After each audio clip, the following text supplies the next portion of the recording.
रामनवमी के अवसर पे एकत्रित हुए हैं और सबने कहा है कि श्री राम के बारे में महापत है। आप जानते हैं कि हमारे चक्रों में श्री राम बहुत महत्वपूर्ण स्थान लिए हुए हैं। वो हमारे राइट हार्ट पर विराजित है। श्री राम एक पिता का स्थान लिए हुए हैं, इसलिए आपके पिता के कर्तव्य में या उसके प्रेम में कुछ कमी रह जाए तो ये चक्र पकड़ सकता है। सहयोग में हम समझ सकते हैं कि राम और सब जितने भी देवताएं हैं, जो कुछ भी शक्ति के स्वरूप संसार में आए हैं, वो अपना अपना कार्य करने आए। उसमें श्री राम का विशेष रूप से कार्य है। जैसे कि सोक्रेटिस ने कहा हुआ है कि संसार में बेनेवोलेंट किंग आना चाहिए, उसके प्रतीक रूप श्री रामचंद्र जी इस संसार में आए। सो वो पूरी तरह से मनुष्य रूप धारण करके आए थे। वो ये भी भूल गए थे कि मैं श्री विष्णु का अवतार, भुला दिया गया। किंतु सर्व संसार के लिए वो एक पुरुषोत्तम राम थे कि बचपन का जीवन सब आप जानते हैं और उनकी सब विशेषताएं आप लोगों ने सुन रखी है। हम लोगों को सहयोग में ये समझ लेना चाहिए कि हम किसी भी देवता को मानते हैं और उसको हम अगर अपना आराध्य मानते हैं तो हमारे अंदर उसकी कौन सी विशेषताएं आई हुई, कौन से गुण हमने प्राप्त किए। श्री रामचंद्र जी के तो अनेक गुण हैं, क्योंकि तो पुरुषोत्तम थे। उनका एक गुण था कि वो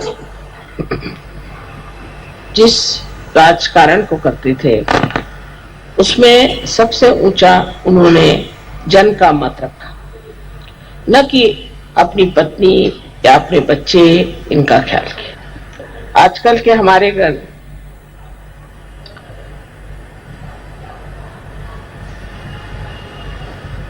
राजकीय लोग, पॉलिटिशियंस इस चीज को समझ लें तो उनसे स्वार्थ ही निकल जाए, वो निस्वार्थ हो जाए, धर्मपरायण हो जाए।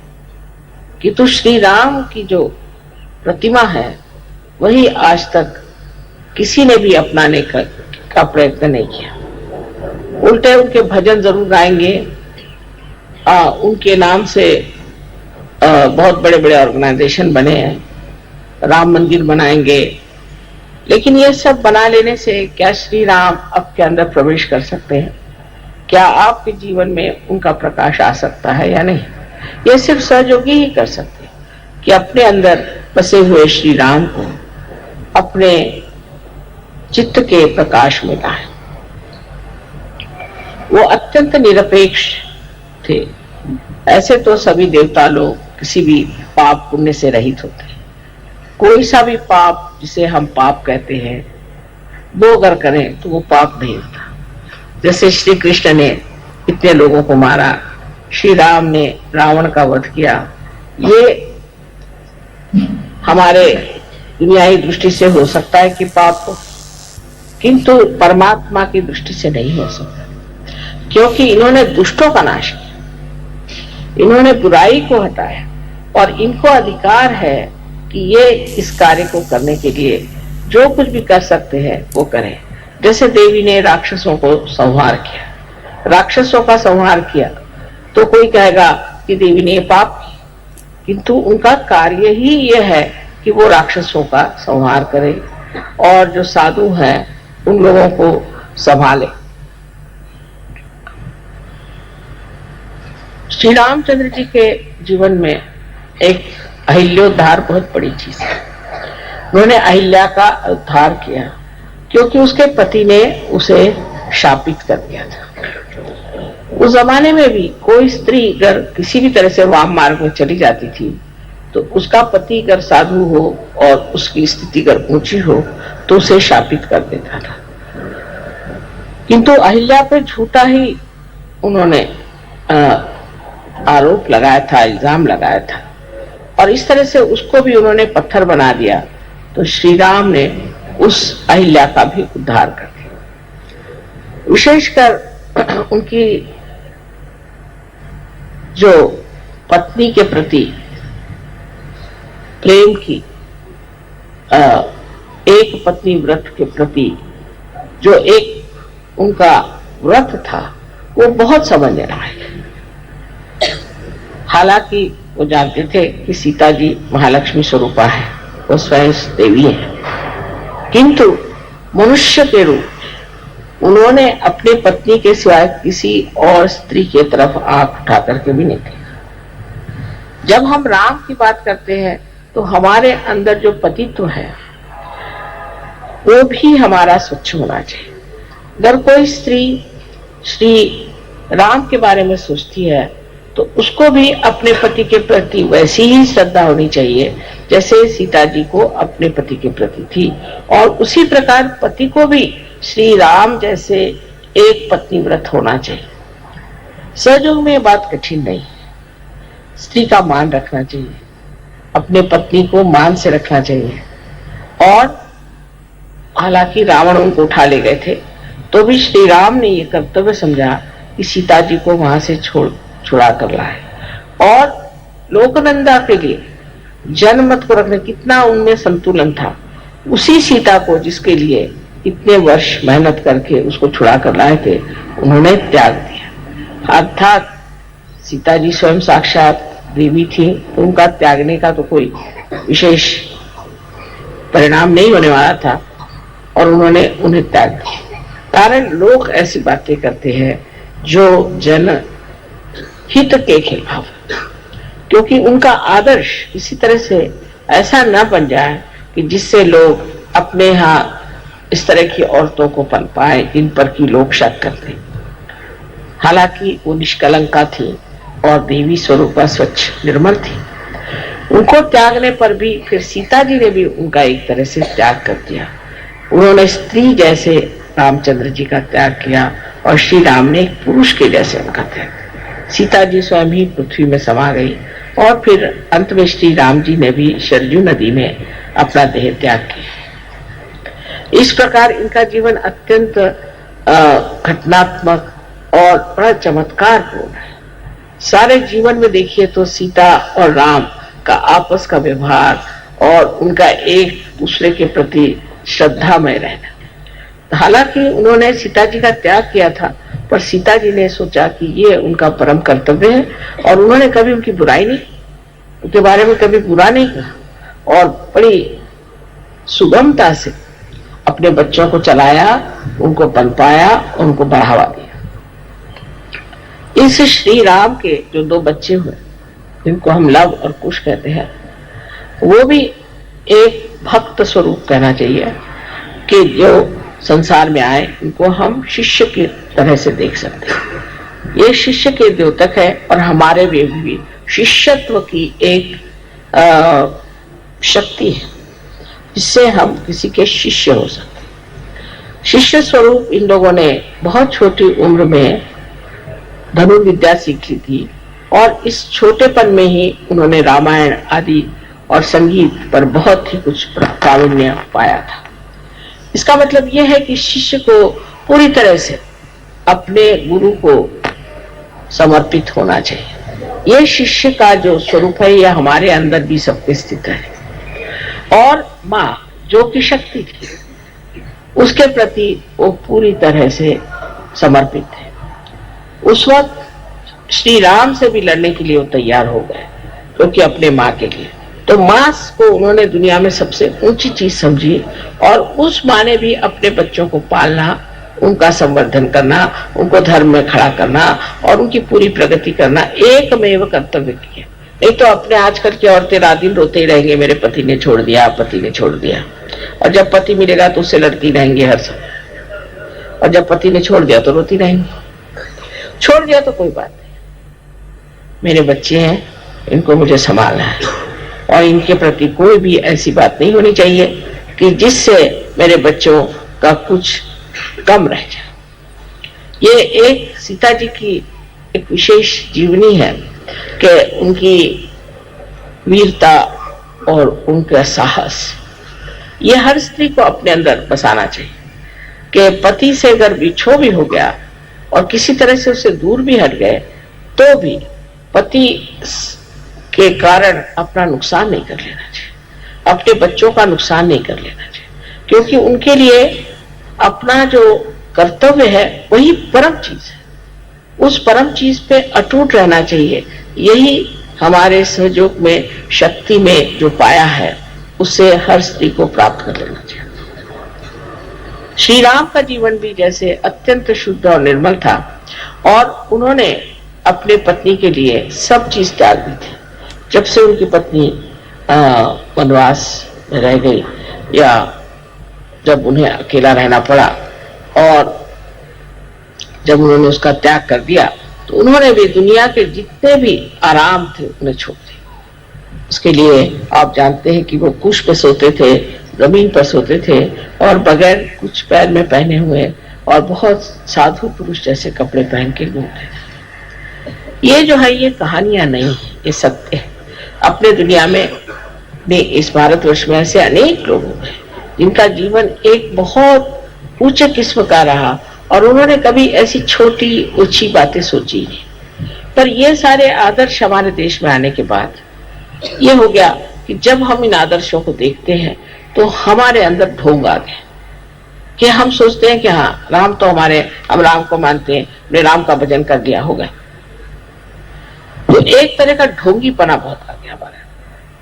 जिन देशों में ऐसे आदर्श नहीं है तो वो कोशिश करते हैं कि हम आदर्श कैसे बने, हम कैसे अपने को ठीक बनाए, क्योंकि आपके सामने एक आदर्श आगे बन गया राम, अब हम तो नहीं राम हो सकते, और बन गए कृष्ण, हम तो कृष्ण नहीं हो सकते, और ये बन गए, वो बन गए, हमारा इनसे कोई ताल्लुक नहीं। इस तरह की भावना हम लोग लेते हैं।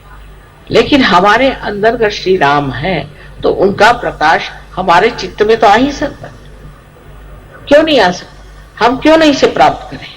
हम उस स्थिति को जानने क्यों नहीं कोशिश करें जिस स्थिति में श्री राम इस संसार में आए थे। एक सहयोगी को यह विचार कर लेना चाहिए कि श्री राम की स्थिति अगर हम प्राप्त कर लें तो अपने यहाँ का राजकारण ही खत्म हो जाए, अपने यहाँ की जितनी परेशानियां हैं ये सब खत्म हो जाए। जिस दिन सहयोगी ये अपने मन में ठान ले कि हम रामचंद्र जी जैसे अपने देश में जहां वो राज्य करते थे उसका बिल्कुल निरीक्ष भाव से, विदेह रूप से वो लालन पालन करते थे, और सब तरह की अच्छाइयां लोग में आए, उनमें धर्म आ जाए, पहली चीज उनके अंदर शिक्षा हो जाए, उनकी उन्नति हो जाए, उनके अंदर महान आदर्शों की स्थापना हो, ऐसा उन्होंने पूरी समय प्रयत्न किया और उसलिए अपना जीवन बहुत आदर्शमय बना। कल समझ लीजिए कि जो आदमी आपको कुछ कह रहा है और वो स्वयं ही वैसा नहीं, तो आपको उसके प्रति कभी श्रद्धा हो ही नहीं सकती और आप उसके गुण ले नहीं सकते। किंतु बहुत से लोग हमेशा कहते हैं कि हम इनको मानते हैं, हम उनको मानते हैं, लेकिन मैं देखती हूँ उसके बिल्कुल उल्टे होते हैं। जो राम को मानते हैं वो सबसे बड़े चोर पॉलिटिशियंस होते हैं, या उनकी 10-10 बीवियां होती, तो राम को आप कैसे मानते हैं? इसी प्रकार जीवन में एक सहयोगी का कर्तव्य क्या होता है कि हमें भी इन देवताओं के प्रकाश को हमारे चित्त में लाना चाहिए, हर चीज की और उसी तरह से देखना चाहिए। श्री राम क्या करते? इस वक्त अगर ऐसा प्रश्न आता तो श्री राम क्या करते? ऐसा अगर प्रश्न आता तो सीता जी क्या करते? सीता जी क्या कहते? सीता जी का क्या बर्ताव होता? इस तरह से अगर कोई सोचे स्त्री तो वो घर की गृहलक्ष्मी हो ही जाएगी। आप तो जानते हैं सजोग में कि सीता जी ने अनेक जन्म उसके बाद लिए, और उसमें से गृहलक्ष्मी का स्थान उन्होंने जो है तो फातिमा भी के तरह से किया। वो घर में घूंघट में पर्दे में रहती थी, पर वो सारा धर्म का कार्य उस शक्ति ने किया। उसके जरूरी नहीं कि आप बाहर जाकर के बहुत बड़े लेक्चर दें या बहुत बड़े कोई लीडर हो जाए, कोई जरूरी नहीं। आप घर में रह करके भी ये कार्य कर सकते हैं। अपने बाल बच्चे हैं और आपके और इष्ट जो है, आपके जो आप्तेष्ट हैं, उन सब में आप सहयोग फैला सकते हैं। लेकिन पहले आप में ये चीज आनी चाहिए। उसके बाद जब ये सब कार्य होने के बाद फिर आप समाज में भी आ सकती हैं, और उसके बाद और भी आप कहीं जाना चाहे तो जा सकते हैं। पर पहले औरतों को सीता जी जैसे शुद्ध आचरण की होना चाहिए। शुद्ध आचरण में पहली चीज है ममता और प्यार। वो जब जंगलों में रहती थी अपने पति के साथ, कभी उसने ये नहीं कहा कि मेरा पति ये पैसा नहीं कमाता, वो पैसा नहीं कमाता, जैसे हमारे यहाँ औरतों की आदत होती है, ये चीज नहीं खरीदता, वो नहीं खरीदता। वो जंगल में है तो मैं भी जंगल में, वो जो खाते हैं वो मैं खाती, वो खाने से पहले मैं खा ले, ऐसा तो नहीं ना करती। वो खा ले, उनको खाना खिला दे, अपने देवर को खाना खिला दे, उसके बाद मैं खा लूं। इस पर औरतें ये सोचती हैं कि हमारे ऊपर बहुत ज्यादा हमारे ऊपर इससे प्रेशर आ जाता है, दबाव आ जाता है। ये बात नहीं, ये पृथ्वी तत्व जैसे स्त्री होती है, इसमें इतनी शक्ति है कि ये बहुत दबाव को खींच सकती है। और सारे दुनिया को देखिए कितने फल फूल आदि पत्तियां सब दे रहे। इसी प्रकार इस पृथ्वी तत्व के जैसे ही हम स्त्रियां हैं, हमारे अंदर इतनी शक्ति है कि हम सब तरह की चीज अपने अंदर समा सकते हैं, और अपने अंदर से हम हमेशा प्रेम की वर्षा दे सकते हैं। ये हमारे अंदर परमात्मा ने शक्ति दी है। तो आप अगर ये शक्ति आपके अंदर अगर है, समझ लीजिए पंखा चल रहा है, तो इसकी शक्ति जहां से आ रही है वो शक्ति के स्थान ज्यादा बड़ा है कि पंखा। अगर ये सोचे कि ये पंखा चल रहा है, दुनिया के सामने पंखा दिखाई दे रहा है तो ये बड़ा है, तो आप समझ सकते हैं गलत है। स्त्री शक्ति स्वरूपिणी बहुत शक्ति का सागर है, और उसके सहारे ही पुरुष जो है वो अपने कार्य को करता है। एक जैसे उसको कहते हैं कि पोटेंशियल और एक काइनेटिक। तो पोटेंशियल तो स्त्री है और पुरुष जो है काइनेटिक। लेकिन पुरुष को देख करके क्योंकि वो दौड़ ज्यादा सकता है तो औरत भी दौड़ने लग जाए, उसको दौड़ने की जरूरत, उसको बैठने की जरूरत है। दोनों ही क्रियाएं अलग अलग है, और उस क्रिया में दोनों को समाधान होना चाहिए, और दोनों ही क्रिया में स्त्री बहुत पनप सकती है। और जब समय आता है तो स्त्री पुरुषों से भी ज्यादा काम कर सकती है। आपको मालूम होगा कि महाराष्ट्र में ताराबाई नाम की एक 17 साल की विधवा थी, 17 साल की, और शिवाजी की वो बहुत ही छोटी वाली। सब हार गए औरंगजेब से, इसने औरंगजेब को हरा दिया 17 साल की उम्र में, और उसकी कब्र बना दी औरंगाबाद।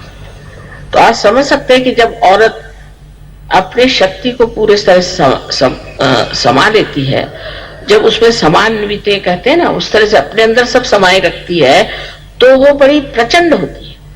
और अगर वो ऐसी इधर उधर अपनी शक्ति को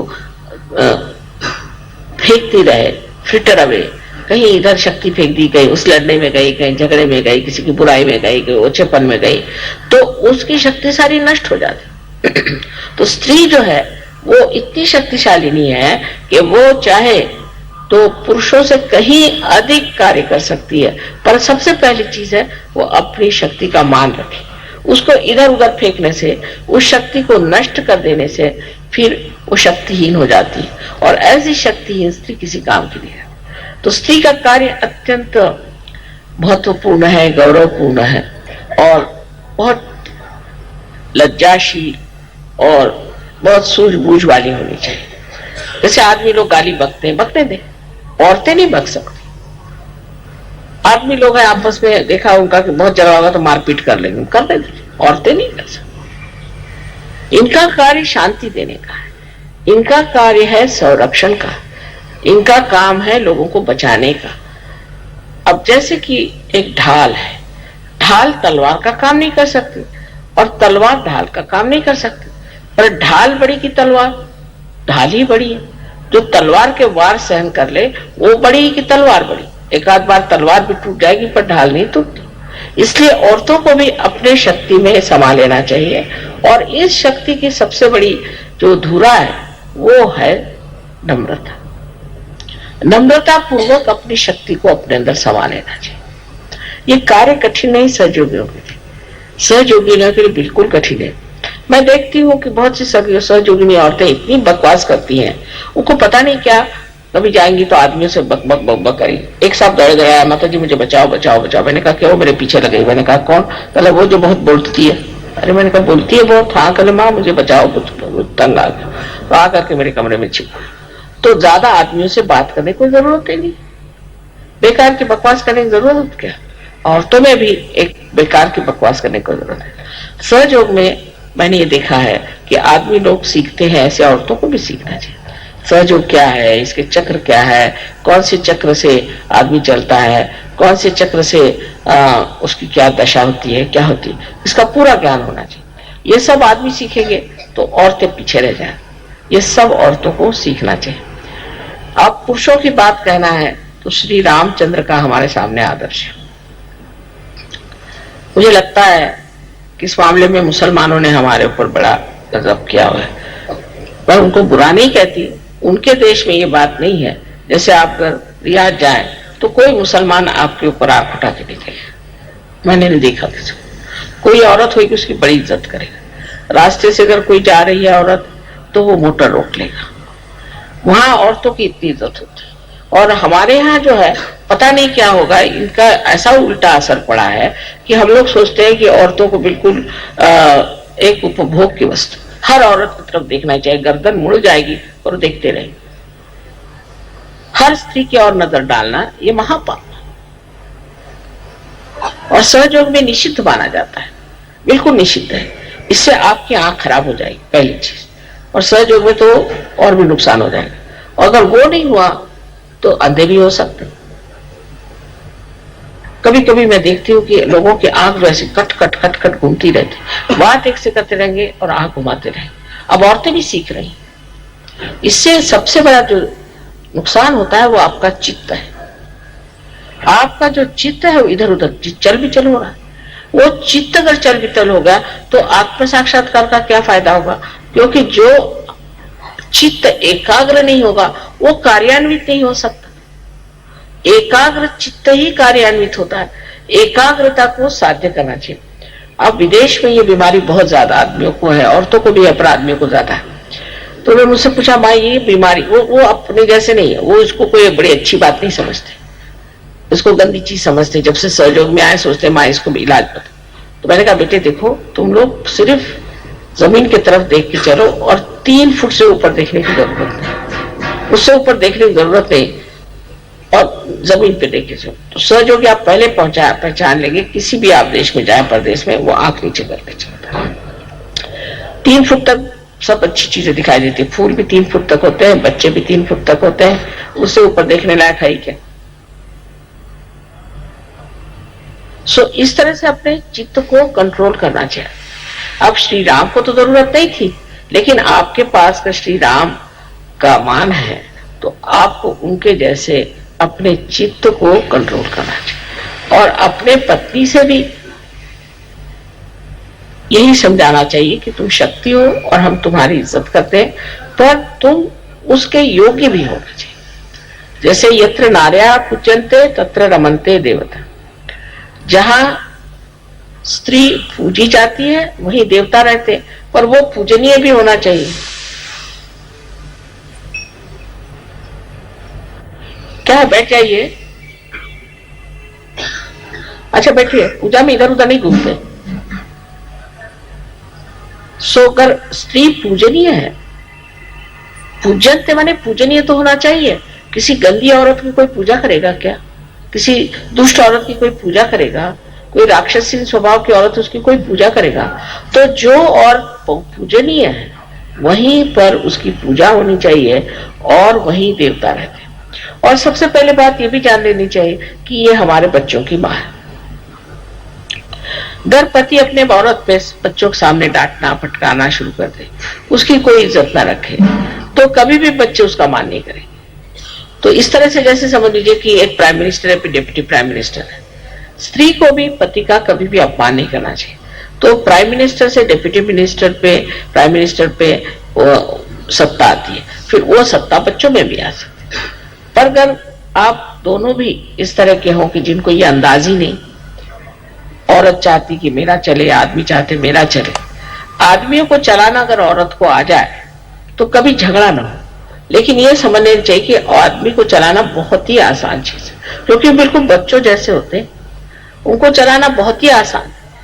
उनका स्वभाव बच्चों जैसा होता है, भोले भाले होते हैं। उनको बेकार की बातों से परेशान करने से आप चला नहीं सकते, लेकिन उनको भी एक बच्चों जैसे माफ कर दिया जाए। अब बाहर जाते हैं, सबसे लड़ाई झगड़ा करते हैं, आफत उनकी रहती है।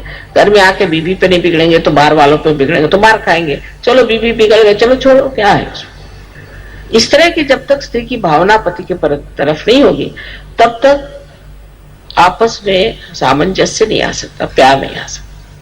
लेकिन पति को भी चाहिए कि अपने पत्नी को क्या चाहिए, क्या नहीं चाहिए, इसका विचार है। लेकिन ये नहीं कि अब पत्नी है, वो कुछ गलत बात बताए, कोई गलत सलाह दे, उस पर जरूर पति को कहना चाहिए कि ये गलत है, ये नहीं मैं करने वाला, ये झूठी बात है, ये मैं नहीं करने वाला। लेकिन छोटी छोटी बातों पर झगड़ा करने की कोई जरूरत नहीं।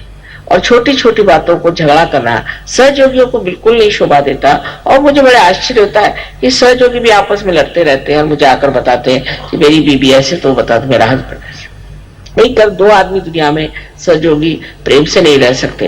ये सारे संसार को मैं कह रही हूँ कि हमको सबको प्रेम से रहना है, तो हम सब कैसे प्रेम से रहेंगे बताओ। ऐसी झगड़ा अगर होता रहा तो किस तरह से हो सकता है। तो पहली चीज है कि पति को पूरी तरह से एक, जिसे कहते हैं कि पत्नी के प्रति जागरूक रहना चाहिए और ये जान लेना चाहिए कि सारे संसार की औरतें जो हैं आपके लिए माँ बहन के बराबर। ये अगर सहयोग में आकर नहीं हुआ तो आपका कहीं भी नहीं हो सकता। अभी एक साहब थे, वो भी स्विस, अपने हिंदुस्तानी नहीं, तो एक लड़की के बाप थे, वो कोई सहयोगी नहीं थे, तो वो जरा ऐसे ही थे, इधर उधर उनका बहुत चलता था। तो वो सहयोग में भी आए, वो भी सहयोग में, दोनों बीबी उनकी बहुत अच्छी, शालीन, बहुत अच्छी लड़की। वो जहां भी जाए यही धंधे करते रहे। तो उनके बाप जो कि सहयोगी नहीं थे, उन्होंने कहा कि देखो बेटी तुम इसको छोड़ ही दो, क्योंकि जो सहयोग में भी आकर वो धंधा नहीं छोड़ता है वो कभी भी नहीं ठीक होता, तुम छोड़ दो इसको। वो कहा थोड़ा सा ठीक हो गया, कहले थोड़ा सा नहीं, अगर वो पूरा ठीक नहीं हो सकता तो ये सहयोगी है ही नहीं, इसको तुम छोड़ो, इससे तुम रिश्ता ही तोड़। जबकि एक आदमी सहयोगी नहीं है, वो भी इस बात को सोचता है कि सहयोग में आने पर भी अगर इसकी आंखें स्थिर नहीं होती, इसका अगर चित्त स्थिर नहीं होता, तो ये गलत बात है। दूसरे हमारे संस्कृति की जो विशेषता है कि स्त्री पुरुष का आपस में मेल जोल बस भाई बहन तक होना चाहिए, लेकिन ऐसा नहीं होता। मैं देखती हूँ कि फौरन कोई औरत है बकबकिया, और वो जाकर के बस किसी आदमी को भिड़ जाएंगे और उसे बकना शुरू कर दिए। उसको पता नहीं क्या जरूरत है, मेरी समझ नहीं आता। औरतों के साथ नहीं बैठेंगे, आदमियों के साथ बैठे। ऐसे कुछ आदमी भी होते हैं स्त्री लंपट, वो बस कोई दिखाई दी औरत लग गए उसके साथ। कोई भी औरत दिखाई दी, फिर वो नौकरानी हो चाहे कोई हो, बस उनके हाथ में अगर कोई आ जाए लग गए उसके पीछे।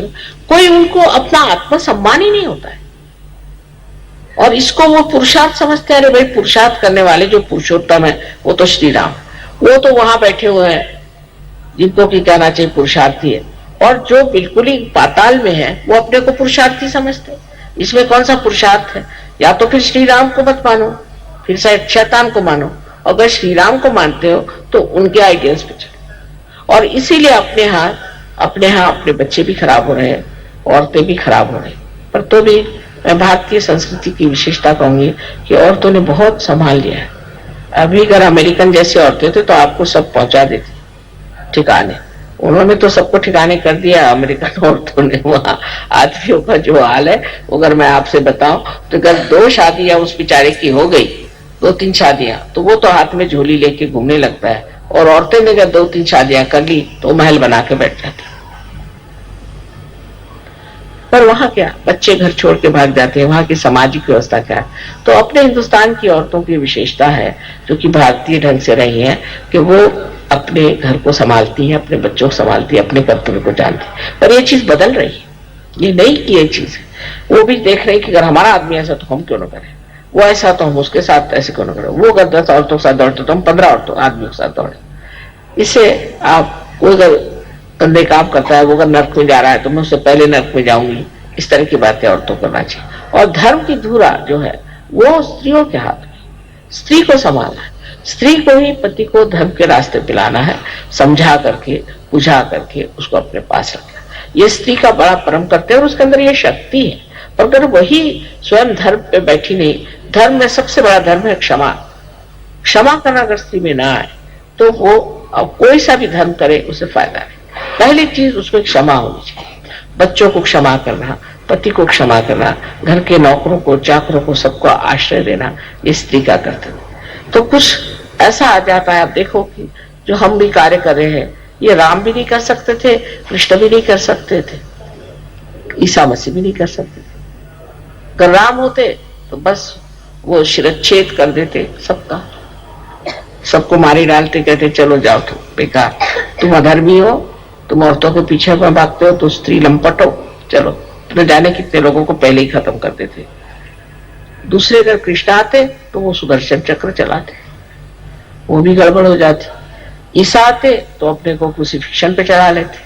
अब ये तो बहुत अच्छा है, एक बार आप क्रूसिफिक्शन पे चले जाओ, काम खत्म है। रोज का क्रूसिफिक्शन तो नहीं होता, ये तो मां ही कर सकती, ये मां ही कर सकती है। उसके अंदर प्यार की शक्ति इतनी जबरदस्त है कि कोई भी चीज हो वो उस प्यार की शक्ति के सहारे पार हो जाती, वो सब चीज उठा लेती। और उसके तरीके ऐसे प्यारे होते हैं कि फिर बच्चे उसको बुरा नहीं मानते। कोई बात हो गई, अब समझ लो गड़बड़ हो गई कुछ, तो माँ है वो जानती किस तरह से टाल दे, और फिर डांट भी सकती है, क्योंकि बच्चे जानते हैं कि माँ हमें प्यार करती है, हमारे हित के लिए कहती, बच्चे उसका बुरा नहीं मानते। अगर बाप डांट दे तो बच्चे हो सकता है उनसे मुंह मोड़ ले, लेकिन माँ से, क्योंकि माँ का प्यार जो है वो ऐसा है कि निर्वाज, वो कुछ नहीं चाहती अपने लिए, वो ये चाहती मेरे बच्चे ठीक हो जाए, मेरी सारी शक्तियों को प्राप्त करें, अपने अंदर जो भी कुछ मेरा अच्छा है सब प्राप्त करें। ऐसे अगर माँ समझे तो बच्चे ठीक हो जाए। पर बहुत सी माँ बहुत फॉरवर्ड, आगाऊ होती, सब चीज में घुसने जाएंगी, सब चीज में बोलने जाएंगी। उसका पति तो बेचारा चुपचाप बैठा रहेगा, यही देवी जी सामने में खड़ी हुई। ऐसे जब होता है तब बच्चे खराब हो जाते, तब संसार में और तरह के बच्चे पैदा होते हैं जो बड़े उत्पाती भी हो सकते हैं और जो बहुत हानिकारक है। स्त्री को पोटेंशियल पीछे रहना चाहिए और पति को आगे रखना चाहिए। ठीक है, जो कुछ भी है पति करे, स्त्री पीछे से उसकी मदद करती रहे, उसी के शक्ति का स्रोत ही स्त्री है, ये समझ लेना चाहिए। तो एक स्त्री को कितना शुद्ध होना चाहिए, कितनी मेहनत करनी चाहिए। आप सब कहेंगे कि माँ सब स्त्रियों पे छोड़ते, क्योंकि मैं जानती हूँ आप शक्तिशाली, मैं जानती हूँ हमारे अंदर बड़ी शक्ति है, क्योंकि मैं माँ हूँ। अब देखिए मेरे ऊपर सबने छोड़ दिया कि हजारों लोगों को पार करो, इतनों को बीमारियां ठीक करो, सुबह से शाम बीमारियां ठीक कर, फिर लोगों को पार करो। ऐसे किसी ने काम किए थे? एक अहिल्या का उद्धार कर दिया, हो गया। उसके बाद किसका उद्धार किया? ईसा मसीह ने सिर्फ कुल मिला के 21 लोगों को ठीक किया। अभी तो मैंने 21,000 लोगों को ठीक किया होता। और दुनिया भर में घूमो फिरो, सबका ये करो वो करो, सब चल रहा है, पर कुछ नहीं लगता मुझे, क्योंकि वो शक्ति है ना प्यार की, तो प्यार की शक्ति मेरे से आगे दौड़ती। अभी बाहर निकलने से पहले मैं सोचती हूँ कि एक बार बंधन ले लूं, न जाने कैसे लोग मेरे पैर पकड़े, लेकिन भूल जाती हूँ। और जैसे ही कोई सामने ऐसा आ जाता, सब उसकी परेशानियां अपने अंदर खींच लेती। वो प्यार ऐसा है कि वो अपने आप ही कार्यान्वित कर ले, तो उसको मैं जानती हूँ कि ये प्यार है, इसी के सहारे सारा कार्य हो रहा, तो मैं नहीं बुरा मानती। जो भी हो रहा है ठीक है, थोड़ी तकलीफ होगी ना, कोई हर्ज नहीं, ये सब माँ ही कर सकती। और इसलिए मेरा विशेष आप लोगों की तरफ रुख है कि आप समाधान और स्थिरता के साथ कार्य करें। और पुरुषों को भी चाहिए कि अब अपने औरतों की पूरी सहायता करें और उनको समझे, उनका आदर करें। और जब तक दोनों भी पहिए एक रथ के एक जैसे नहीं होते हैं तो रथ घूमता ही रहता है, रथ आगे नहीं जाएगा। दोनों एक ही जैसे होने चाहिए, पर एक लेफ्ट को है, एक राइट को है। लेफ्ट वाला अगर राइट में लगाओ तो लगेगा नहीं, और राइट वाला लेफ्ट पे नहीं लगेगा। इसलिए ये दो तरह के चक्के हैं, और ये दोनों तरह के चक्के चल रहे हैं इसलिए क्योंकि ये एक जैसे भी है और एक जैसे है भी नहीं। एक दूसरों के बिल्कुल जैसे हैं, माने ये ऊंचाई में, लंबाई में, बढ़ाई में, लेकिन इनका कार्य जो है वो अलग अलग है। इसी प्रकार हमारे भी जीवन में होता है। तो श्री रामचंद्र जी ने सिर्फ पति पत्नी का ही विचार नहीं किया,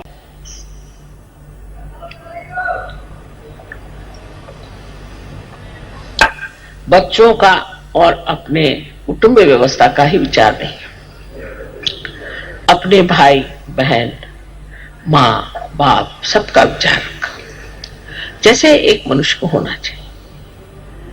और उसके बाद उन्होंने समाज का भी विचार रखा, जन का विचार रखा, देश का विचार रखा, राज्य का विचार रखा।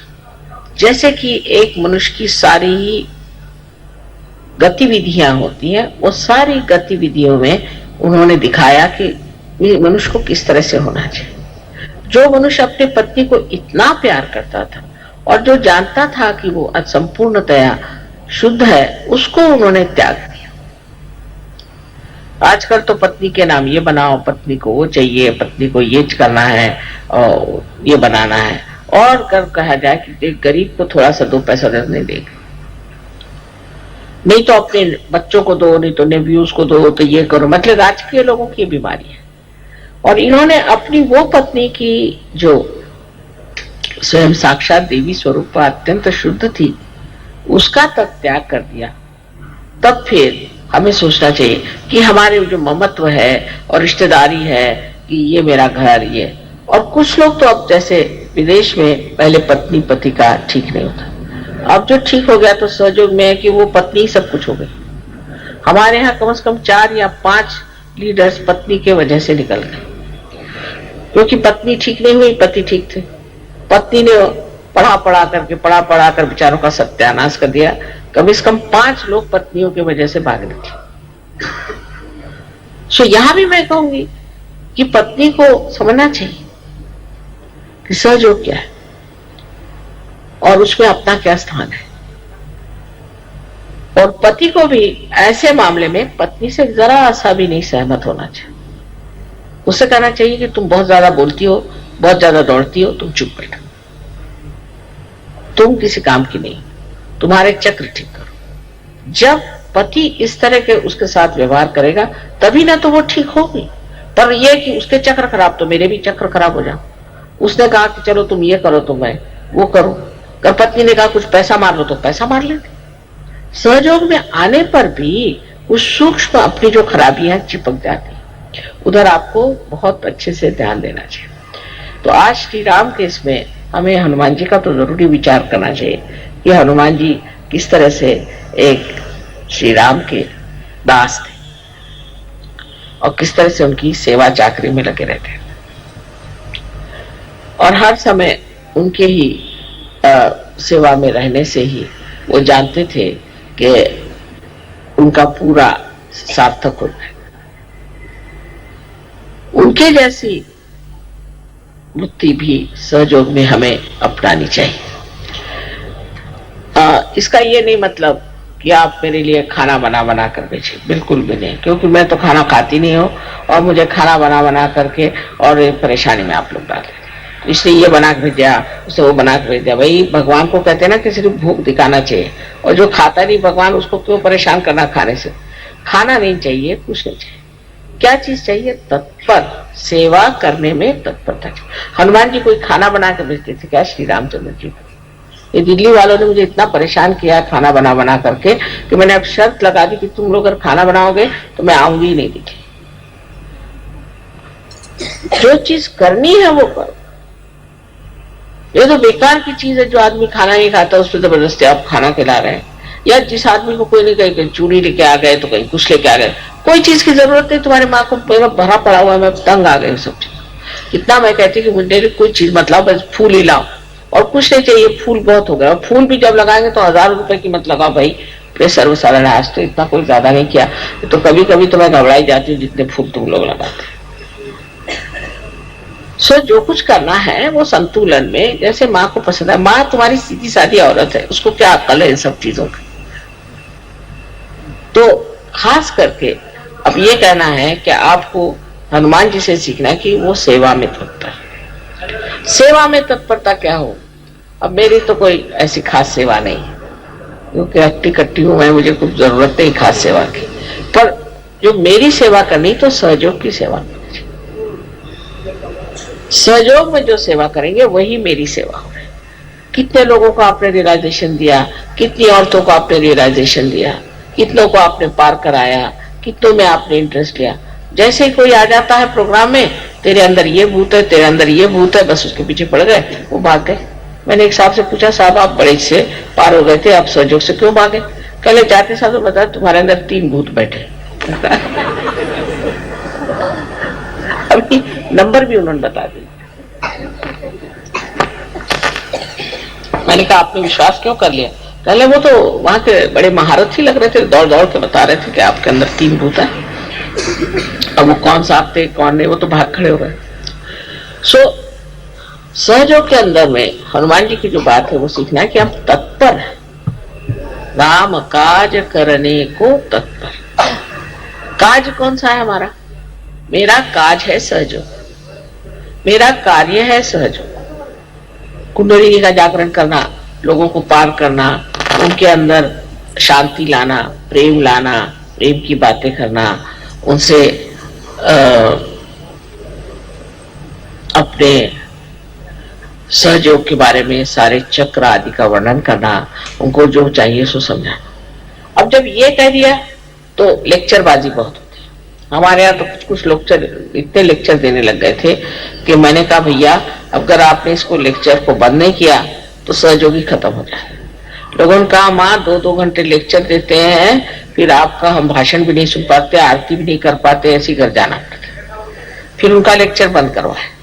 वो कहने लगे कि मैं जाता हूँ तो पता नहीं क्या हो जाता, मेरा मन करता मैं लेक्चर ही दे दूं, इसको कैसे ठीक है?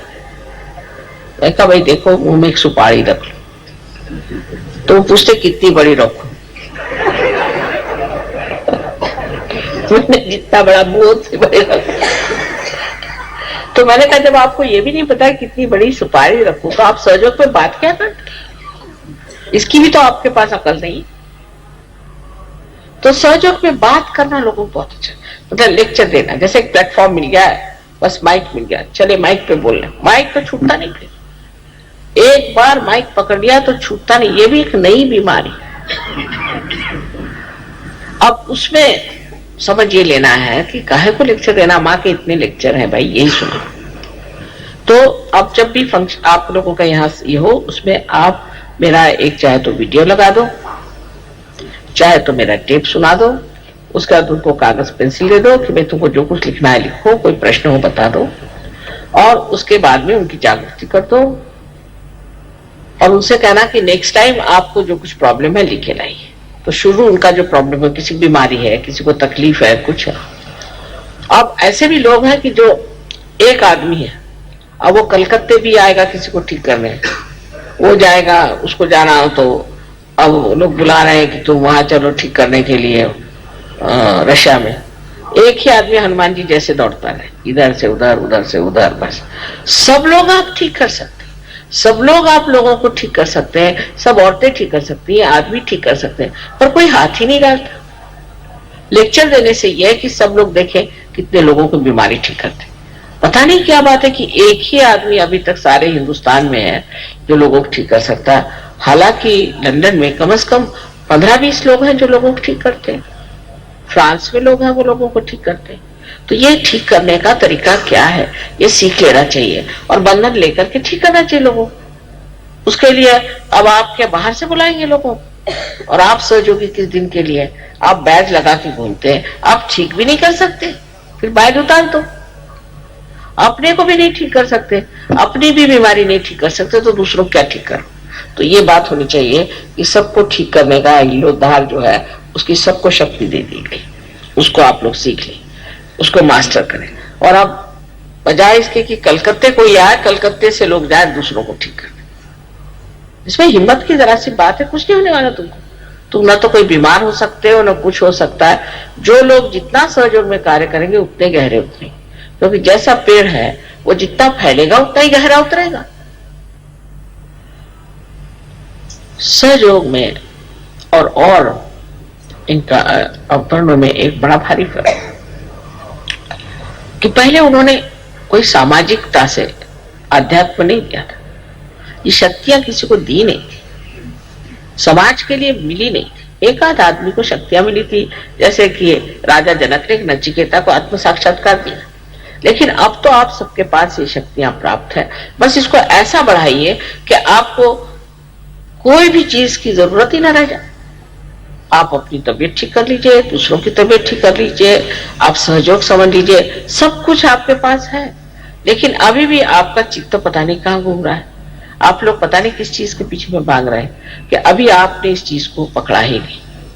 सहयोग में सबके लिए सिर्फ वरदान के सिवा कुछ है, आपको कोई चीज की भी कमी नहीं रह जाएगी। पर आप सहयोग के लिए कुछ करें तब तो ना, और नहीं करते तो भी वरदान मिलता है।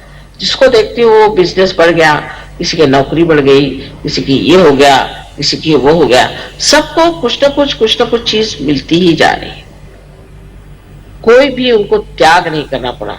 एक तो हम आपसे बताएं कि जब ये फ्रीडम का हुआ था कि देश को फ्री करना है, तो हम ही को लोगों ने कितना सताया था, बर्फ पे लिटाया, इलेक्ट्रिक के शॉक दिए, हमारे पिताजी जेल में गए कितनी बार, माँ जेल में गई, हम लोगों के घर बिक गए, हम लोग झोपड़ियों में रहने लग गए, मोटरें बिक गई, कितना सैक्रिफाइस किया। अरे वैसा तो कुछ करना ही नहीं है आपको। पर सब लेना ही लेना नहीं होना चाहिए, देना भी होना चाहिए। अगर एक दरवाजा खुला है तो दूसरा दरवाजा भी खोलना चाहिए। एक ही दरवाजा खोलने से नहीं होता। सब बताएंगे माँ मेरा ये भला हो गया, मेरा वो भला हो गया, तुमने किसका भला किया? इस चीज पर ध्यान देना चाहिए कि हमने कौन सा भला काम किया। पर नेतागिरी के लिए बहुत झगड़े कि कौन नेता हो, ये बड़े झगड़े। सब बना बनाया स्टेज है, आप नेता पे आपको जान लेना चाहिए कि ये सब माँ का खेल है। किस दिन आप नीचे गिर जाएंगे वहां से आपको पता होना चाहिए। खासकर औरतों को तो बिल्कुल ऐसे चक्कर में आना ही नहीं चाहिए, उनको फौरन ऊपर से नीचे गिरना पड़ेगा। और आदमियों को भी समझ लेना चाहिए कि इसमें नेता वेता कोई है नहीं, ये सब माँ ने बनाया हुआ खेल है, और इस चक्कर में आना ही नहीं। मैंने कह दिया अच्छा चलो लीडर्स आ गए, काय के लीडर्स और काय करके सब एक खेल बनाया माँ ने, इसमें लीडर्स वीडर्स कोई नहीं है। सिर्फ यह है कि देखा जा रहा है कि आप कितना तौल सकते हो। अगर आपके अहंकार चढ़ गया तो गए आप, तो फौरन दिखाई दे। सहयोग में कोई चीज छिपती नहीं, सब चीज सामने आ जाती। मैं कुछ कहूं या ना कहूं, वो अपने आप मुंह पे ताला लगा के उतर आते अपने आप। हम लीडर है, देखा क्या कल मुंह में ताला लगा लिया, भाई क्यों? पहले हमने ये खराब काम कर। तो लीडर पे और जिम्मेदारी आ जाती है कि हम और अच्छे और नम्र और मीठे और प्यारे बन जाए, और सबको मिला के सबकी पूछ करके सबके से चले। अब ये सब चीजें आज रामचंद्र जी के विशेष दिवस पर हमें मानना चाहिए कि उन्होंने जो कुछ भी जीवन में करके दिखाया, उसका कुछ भी अंश हम करके दिखाया तो माँ के जीवन को भी चार चांद लग जाएंगे। उन्होंने इतने दिन वनवास किया, वनवास में रहे, जंगलों में बगैर कुछ पहने हुए घूमे फिरे, कितनी मेहनत करी, और सिर्फ अपने पिता की आज्ञा मानने के लिए उन्होंने कार्य किया। अब मेरी आज्ञा मानने के लिए आप लोग सिर्फ कोई वनवास जाने की जरूरत नहीं, आपको नंगे पैर घूमने की जरूरत नहीं, भूखे रहने की जरूरत नहीं, कुछ नहीं करने की जरूरत, सब व्यवस्था है। लेकिन सहयोग में आपको लोगों को ठीक करना आना चाहिए, लोगों की बीमारियां ठीक करनी आनी चाहिए, और आपको सहयोग के बारे में सब कुछ मालूम होना चाहिए। और सबसे बड़ी जाननी चाहिए चीज कि सहयोग ये प्रेम है, ये प्रेम की शक्ति जो कार्य कर रहा है और कोई नहीं, और उसी से सब लोगों का भला हो सकता है। ये कोई एक आदमी के लिए नहीं है, एक विशेष लोगों के लिए नहीं है, ये कोई एक देश के लिए नहीं है, ये है सारे विश्व के लिए। तो एक ये भी देखना चाहिए कि हमारा चित्त कैसा है, कहाँ जाता है। बार बार करके हमारा चित्त जाता है, उसको चित्त को निरोध करना चाहिए, रोकना चाहिए। उसमें आत्मा की शक्ति पूरी तरह से बननी चाहिए और मनुष्य को एकाग्र होकर के हर कार्य को करना चाहिए। भक्ति भाव से, प्रेम से अगर जो करेगा वो बहुत गहरा उतरेगा, और नहीं तो ऐसे ही कचरा बहुत होता है, और कचरे का जो अंत होता है वो भी आप जानते हैं। तो आपको अगर कचरा बनना है और आप अपने को बहुत विशेष समझ रहे हैं कि हम बड़े अच्छे हैं, हम तो ये कर लेते वो कर लेते, तो पहली चीज है कि नम्रता रखो, मेरे प्रति नहीं सबके प्रति नम्रता से बात करो और प्रेम से बात करो। देखना यही जो मनुष्य आज एक मानव है, बेकार चीज है, वही सहयोग में आते साथ कमल जैसे खिल जाता है और उसका सुगंध चारों ओर फैलता है। लोग मुझे आके फौरन बता देते, माँ ये आदमी है ना कमाल का, ये बस ऐसे आदमी। ऐसे ही आप लोग सब काम करें तो मर्यादा पुरुषोत्तम के लिए जैसे लोग कहते कि कमाल के, ऐसे आपके लिए भी कहें। सबसे बड़ी चीज है कि मेरे लिए तो आप ही राम का मंदिर है और आप ही इस मंदिर को अपने अंदर बनाए और उसकी पूजा हो और उसको संभाले, उसको देखें और अपने आत्मसम्मान के साथ रहे, अपने आत्म साक्षात्कार का पूरा फायदा भी उठा रहे और उसी के साथ उसकी पूरी इज्जत और उसके प्रति भक्ति होनी चाहिए कि अब हम आत्म साक्षात्कारी, हम ऐसे कैसे कर सकते, हम योगी हैं, हम नहीं कर सकते, हमसे नहीं हो सकता, ये गलत काम। और आप देखिए कि एकदम आशीर्वाद उसी के साथ आ जाए, एकदम उसी वक्त। ये तो रोकड़ा देवी नाम रखा है लोगों ने मेरा, कि हमने बस तय कर दिया और फौरन उसका आ गया। इतना इसका परिणाम, इसका लाभ सबको हो रहा है, सिर्फ उस लाभ के अनुसार आप भी दुनिया को लाभ दें। जैसे कि श्री राम ने अपनी सारी शक्तियां इसमें लगा दी कि जन का हित हो, संसार में एक आदर्श पुरुष की एक मूर्ति बन जाए जिसको लोग देखें। जिस वक्त ये हमारे अंदर घटित हो जाएगा, आपको आश्चर्य होगा कि आप सब के सब कहां से कहां पहुंच जाएंगे। आपके अंदर कोई बीमारियां नहीं रहनी चाहिए, सब बीमारियां चली जानी चाहिए। उसको साफ कर दीजिए, जो आपकी आदतें हैं उसको आप बदल दीजिए, जो जरूरत है वो खाइए, जो जरूरत है उतना बोलिए, सबको आप देख रहे और इसके लिए अपने अंदर आप मनस, जिसको कहते हैं कि इंट्रोस्पेक्शन, अपने और देखना, अपने और देखना, अंतर निरीक्षण, जिसको कि देखते रहना, क्या करा मैं, कि ये क्यों करा मैं, वो क्यों करा, मुझे क्या करने की जरूरत है, इसकी कोई जरूरत नहीं, मैं सहयोगी हूं, मैं ऐसा क्यों करा, मेरा ये कहां जा रहा दिमाग, रुक जाओ। पूरी समय इस तरह करने से ही आप ध्यान में हो जाए और स्वयं आपकी कुंडलिनी इससे बहुत संतुष्ट होकर और आपको ऐसा आनंद प्रदान करे कि आप कहेंगे माँ ये क्या मिल गया हम। लेकिन जब आप इसमें फिसल पड़िएगा फिर आप जानिएगा ये चीज क्या है। बस इसमें फिसल पड़ना है, तभी तक की थोड़ी बहुत मेहनत है। आज मैंने कहा था कि रामचंद्र जी का तो 12 बजे जन्म हुआ था, तो आराम से ही पूजा होने दो और ठीक हो रहा है। इसमें रामचंद्र जी की पूजा में तो कोई खास काम नहीं है और बहुत लंबी चौड़ी पूजा भी नहीं है, लेकिन इसमें समझने की जरूर बात है, क्योंकि वो मनुष्य स्वरूप थे और मनुष्य स्वरूप जो है वो अपने अंदर जो मनुष्यता है, जिससे हम चीज को समझते हैं, इससे हमारे बुद्धि में, हमारे जिज्ञासा में और हमारे विचारों में परिवर्तन आ जाए, वो चीज श्री राम है। उन्हीं के माध्यम से हमारे विचार बदल सकते हैं, उन्हीं के माध्यम से हमारा स्वभाव बदल सकता है, क्योंकि हमारे लिए एक वो आदर्श है। उनके आदर्श तक पहुंचने के बाद ही दूसरे आप आदर्शों तक पहुंच सकते हैं, क्योंकि वो मनुष्य का आदर्श है।